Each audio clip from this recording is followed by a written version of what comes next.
Bem-vindos à nossa conversa de hoje. Vamos mergulhar num tema que é, assim, a base da saúde pública e da epidemiologia. As várias formas que a gente tem para medir a mortalidade. Temos um material aqui bem detalhado sobre essas taxas. Pode parecer meio técnico, né? Mas a ideia é simplificar, entender o que está por trás. A missão é essa, sacar o que esses números diferentes, taxa bruta de mortalidade, mortalidade infantil, materna, a tal da razão de mortalidade padronizada, taxa de letalidade, o que eles querem dizer de verdade e por que são importantes. Vamos começar pelo básico, então. A taxa bruta de mortalidade. Qual é a dela? Então, a ideia da taxa bruta é dar aquele primeiro panorama, sabe? O mais geral possível. Ela basicamente conta o número total de mortes que aconteceram numa população, num ano, e divide pelo total de pessoas, geralmente por 1.000 habitantes. É o ponto de partida mesmo. E hoje em dia, globalmente falando, como está esse número? Olha, globalmente, está girando em torno de uns 8 óbitos para cada 1.000 pessoas por ano. E um negócio interessante que o material aponta é que esse número, apesar de flutuações, vem caindo nas últimas décadas, séculos até. É um sinal bom, né? Que a epidemiologia ajuda a gente a ver. Com certeza. É um indicador macro que mostra, assim, de forma geral, uma melhora nas condições de vida, na saúde. Mas o termo bruta não está ali à toa, né? Como assim? Ela é bruta porque não leva em conta, por exemplo, a estrutura de idade da população. Imagina um lugar com muitos idosos. Mesmo que sejam saudáveis, a taxa bruta de mortalidade ali vai ser naturalmente mais alta que no lugar com muitos jovens. Ah, entendi. Então não dá para comparar, tipo, Japão com um país muito jovem só olhando para a taxa bruta. Exatamente, não seria uma comparação justa. Ela é boa para ver a tendência geral ao longo do tempo naquele mesmo lugar. Mas para comparar populações diferentes ou entender causas específicas, a gente precisa de mais. É só o começo da investigação. Certo. Então a taxa bruta dá a foto geral, mas com essa ressalva gigante da idade. Beleza. Vamos então para as taxas que olham para grupos mais específicos. O material traz algumas bem importantes. Começa falando da taxa de mortalidade perinatal. O que ela pega? Essa foca num momento super delicado, né? Bem perto do nascimento.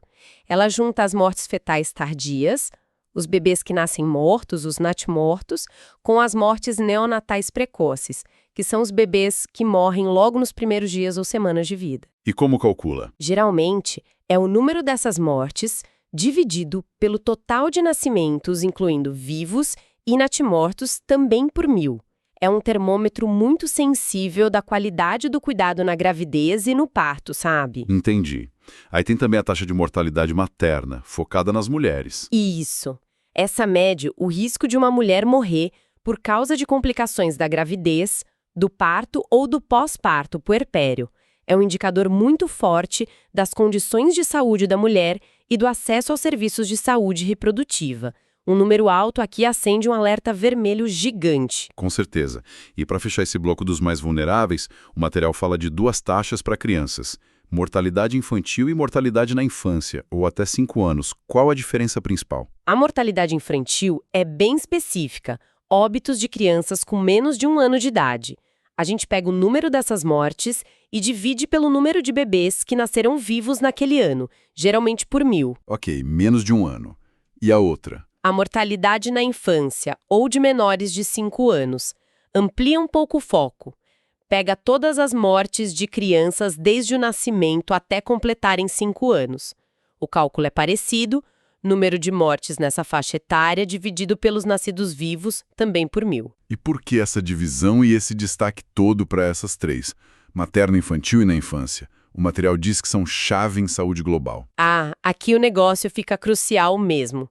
Essas 3 taxas são, universalmente aceitas como indicadores super importantes.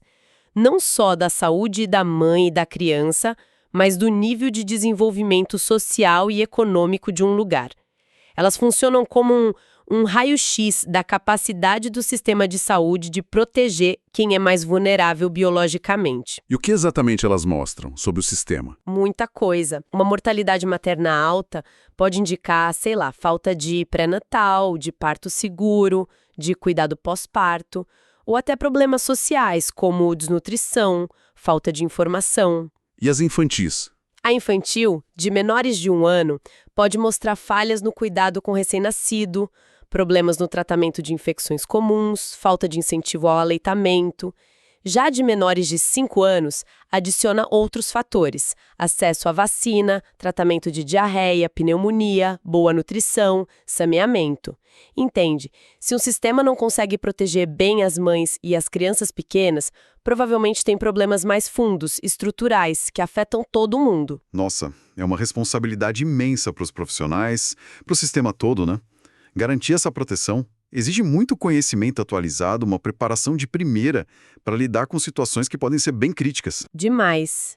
Interpretar esses números, entender as causas, saber o que fazer é fundamental. Precisa estar sempre aprendendo, buscando as melhores ferramentas, a melhor informação. Exato.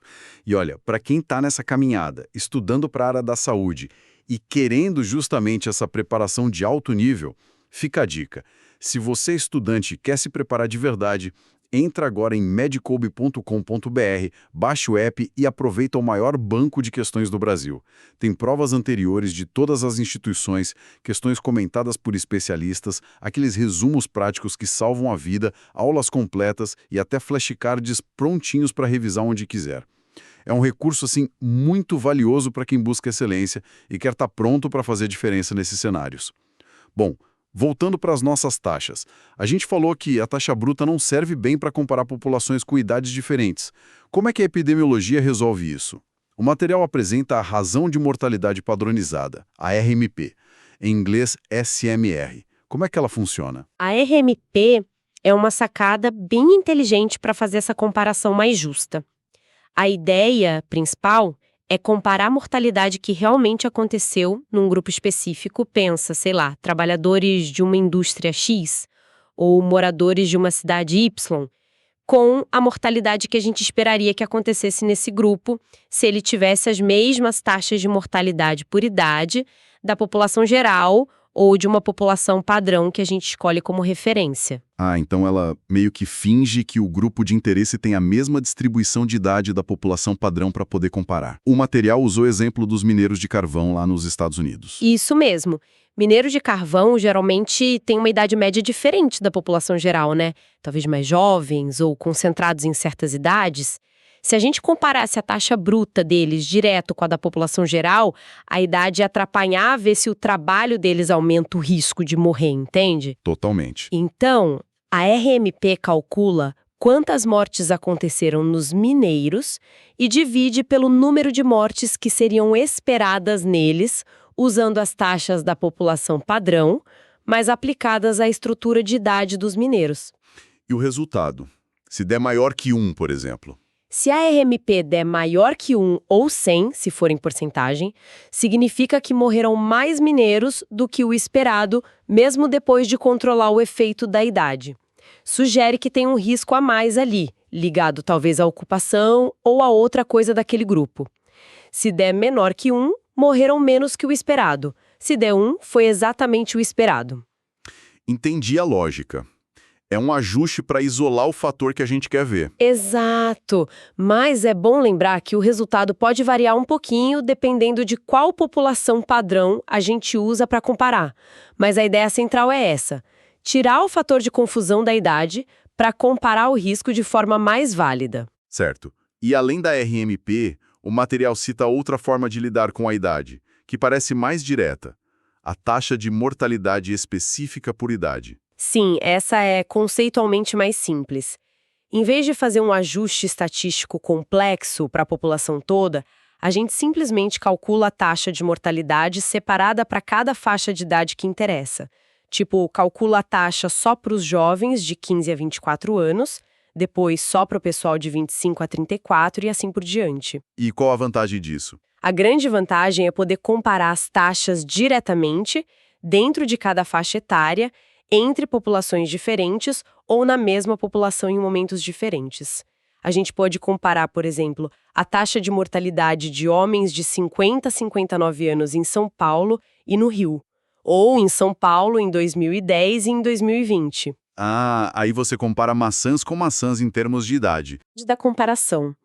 Se a gente vê uma diferença grande e consistente em várias faixas etárias, aí sim pode indicar que tem outros fatores agindo ali além da idade. Faz todo sentido. Remove a variável idade da equação na comparação. Agora, chegamos num ponto que o material diz que é bem interessante. Medir a mortalidade ligada a doenças específicas. Aí entra a taxa de letalidade, ou Case Fatality Ratio, a CFR. O que ela conta pra gente? A CFR responde uma pergunta muito direta e super relevante para a clínica. Se uma pessoa pegou uma doença X, qual a chance dela morrer por causa dessa doença? É uma medida da gravidade da doença, da virulência dela, mas também, e talvez até mais importante, da nossa capacidade de tratar essa doença. E como calcula? O cálculo é conceitualmente simples. Pega o número de pessoas que morreram daquela doença específica e divide pelo número total de pessoas que foram diagnosticadas com aquela mesma doença num certo lugar e período. Geralmente a gente expressa em porcentagem. E a interpretação? O material deu exemplos bem diferentes: ebola e pneumonia. Sim, são ótimos para ilustrar. O ebola, lá nos primeiros surtos, sem tratamento eficaz, chegou a ter CFRs assim absurdas, de 90%. Quer dizer, 9 de cada 10 pessoas com diagnóstico morriam. Nossa. Pois é. Aí, com melhores cuidados de suporte, remédios como anticorpos monoclonais, vacinas, essa taxa caiu muito em surtos mais recentes. Talvez para 60%, 70% ou até menos, dependendo do lugar. Mostra o impacto da medicina, né? Total. E a pneumonia? O material citou a pneumonia nos Estados Unidos, em 2009, com uma CFR de 0,45%. Bem baixa, né? E indicando que naquele contexto, com acesso ao hospital, antibiótico e tudo mais, a chance de morrer depois de ter o diagnóstico de pneumonia era relativamente pequena, menos de 0,5%. Isso deixa claro que a CFR não é uma coisa fixa da doença, né?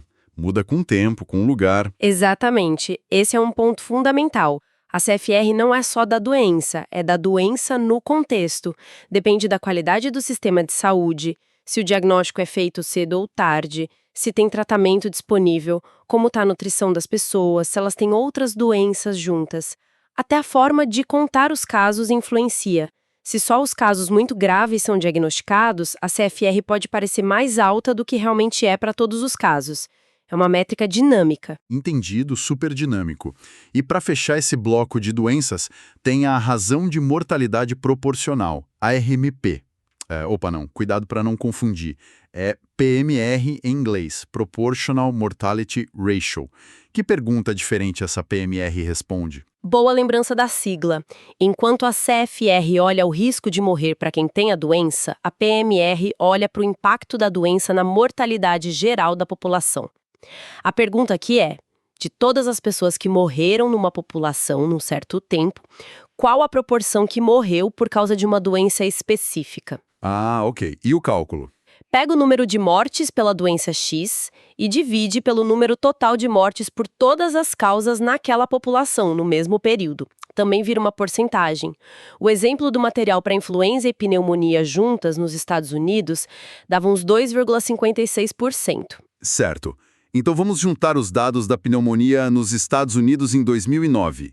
CFR de 0,45% e PMR de 2,56%. O que essa dupla de números diz pra gente? Essa comparação é muito rica. A CFR baixa, 0,45%, mostra que para quem pegava a pneumonia lá, a chance de sobreviver era alta. O tratamento funcionava bem na maioria dos casos. Risco individual baixo.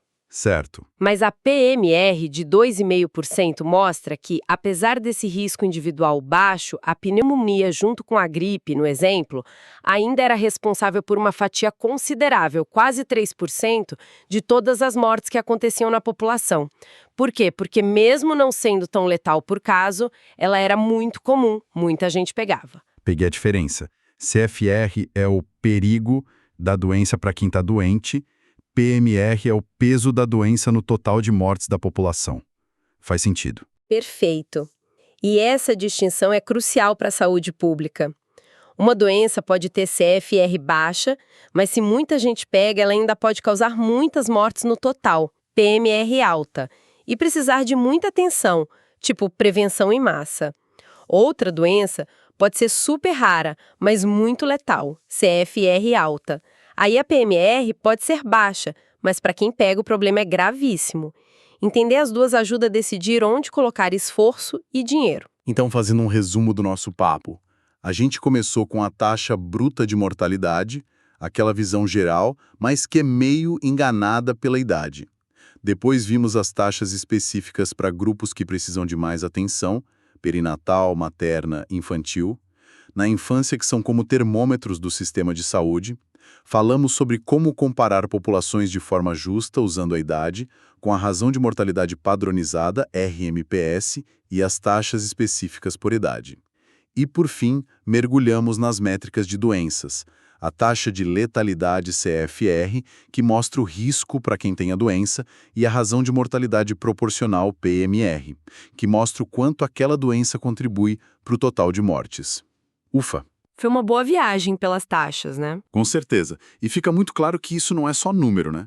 São ferramentas de análise poderosas mesmo, ajudam a gente a entender como a saúde das populações funciona, quem está mais em risco, se as ações de saúde estão funcionando, como a medicina está avançando e para onde direcionar as políticas públicas. Cada taxa conta um pedaço da história. Exatamente. E talvez, para fechar, vale a pena a gente sempre lembrar que por trás de cada número desse, cada taxa, cada razão, tem pessoas, tem histórias. Essas métricas são essenciais para a gente poder gerenciar a saúde em larga escala, fazer pesquisa, ver os padrões, mas para entender de verdade o que está acontecendo, muitas vezes a gente precisa ir além do número agregado. Fica a provocação: que fatores sociais, econômicos, ambientais, culturais ou mesmo de acesso a serviços estão por trás das diferenças que esses números mostram entre comunidades ou da mudança deles ao longo do tempo. A estatística dá o quê, mas investigar o porquê geralmente pede um olhar mais humano para o contexto por trás dos dados.